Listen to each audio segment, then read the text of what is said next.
Here's our report produced by our colleague, Peter Moyers. They've been dubbed the Super Bowl of politics. At no other time during a campaign do so many millions of Americans focus on the choice before them. Debates can make or break a candidate.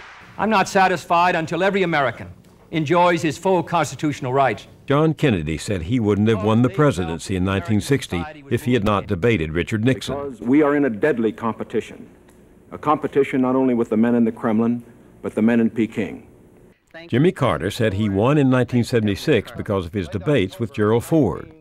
There is no Soviet domination of Eastern Europe, and there never will be under a Ford administration.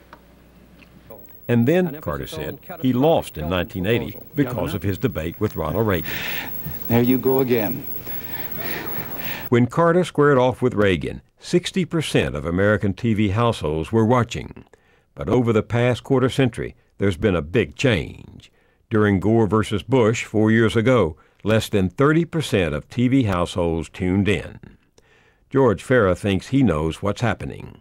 When you have stultified debates that produce scripted sound bites rather than authentic discussion, the American people are going to turn off their television sets.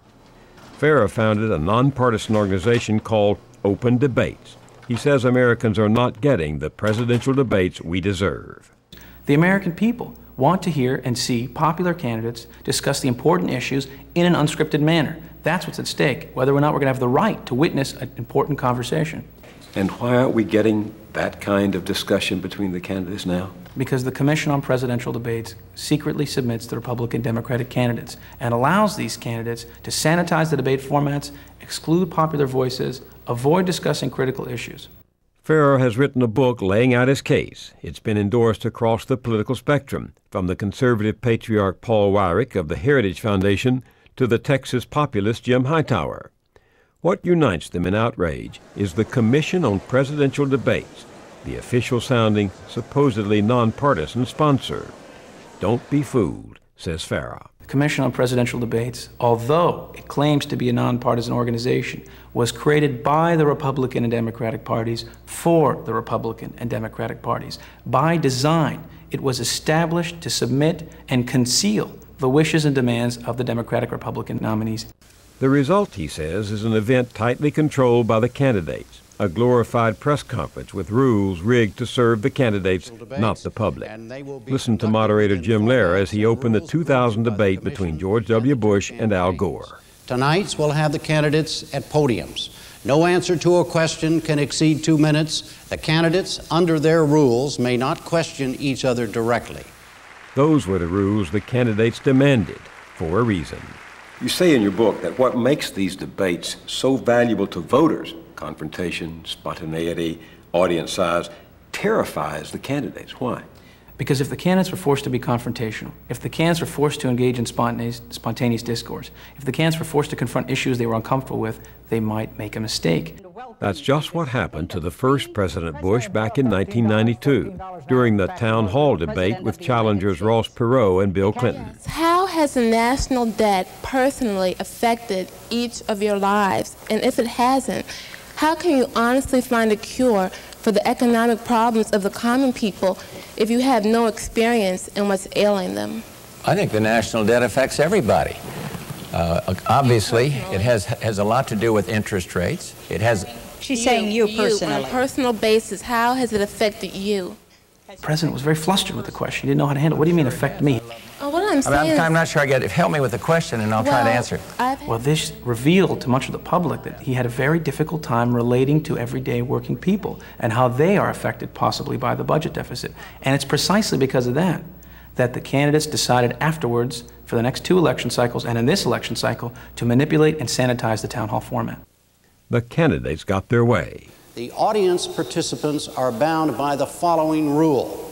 They shall not ask follow-up questions or otherwise participate in the extended discussion, and the questioner's microphone will be turned off after he or she completes asking the question. What's more, town hall questions would have to be submitted in advance. These folks submitted 18 questions on education, and the first one will be asked by Angie Pedig. Angie Pettick, where are you? They had every member in the town hall audience write their questions on index cards and give them to Jim Layer. He would point to the individual and have him ask the question. The consequence, of course, is no matter how good of a person Jim Layer is, he's still asking all the questions. The audience members are just there as props. He's still picking the ones to be asked. So it shows you the sanitization of the town hall format shows you the evolution of how the candidates are increasingly controlling whatever they can control to avoid mistakes. Let's go back to the second debate in 2000. You say that was probably the most agreeable presidential debate in history. Yeah, I agree. I agree with that. The governor and I agree. I think the administration did the right thing. I agree with that. You have a different view of that? No, I don't really. Gore and Bush agreed to spend more money on anti-ballistic missiles, on mandatory testing in schools. I agree with Governor Bush that we should have new accountability, testing of students. On training Colombian troops for the drug war. You know, I supported the administration in Colombia. They agreed that we should prevent gays from being allowed to marry. A marriage should be between a man and a woman. Vice President Gore? I agree with that. They agreed to sign a racial profiling law, bail out Mexico with IMF loans. Is there any difference? I haven't heard a big difference in the last few exchanges. Well, I think it's hard to tell. And later on in that debate, Bush said, It seems like we're having a great love fest tonight. We're having a great love fest right now. You remember that? Absolutely, I remember that. The point of the presidential debates is to highlight the differences in an authentic discussion for the American people. And when you have a debate like you see in 2000, with a moderator posing very simple questions, and with the candidates agreeing on those questions and actually not being able to address each other, you end up with 37% of the answers in the candidates agreeing with each other. And when Bush said we're having a great love fest, it doesn't just relate to the fact that on the various issues they're agreeing on. It also relates to the fact that they're not even confronting each other in debate. It should be a more confrontational process, with candidate A saying, I disagree with that point, I challenge that point. And in 2000, when Gore tried to challenge President Bush and tried to raise a question to President Bush, the moderator said, now, Vice President, you have to stop. You're violating the rules. Both of you now have violated, both of you have now violated your own rules. Hold that thought. I've been trying so hard not to. I know, but you're not, under your all's rules, you are not allowed to ask each other a question. I let you do it a moment ago. Twice. Now you just, twice, sorry, okay. That's an interruption. That's an interruption, okay. But anyhow, you just did it, so now we're not quite even. That's all right, it's okay. I apologize, Mr. Vice President, no, you're not allowed to do that either, see? No, I mean. I thought this was outrageous. This is a debate. This is not a little conversation going on in a living room. This is a debate. We're supposed to have the candidates talking to each other. These aren't gods, these are our public servants, and it's their responsibility to discuss something in front of each other. Mr. Vice President, you heard what he said. So what happens if there's a moment of spontaneous debate? Affirmative action doesn't mean quotas. Are you for it without quotas? Well, I may not be for your version, Mr. Vice President, but I am for what I just described to the lady. Are you for what the Supreme Court says is a constitutional way of having affirmative action? Jim, just... Let's go on to another and it's a question... No.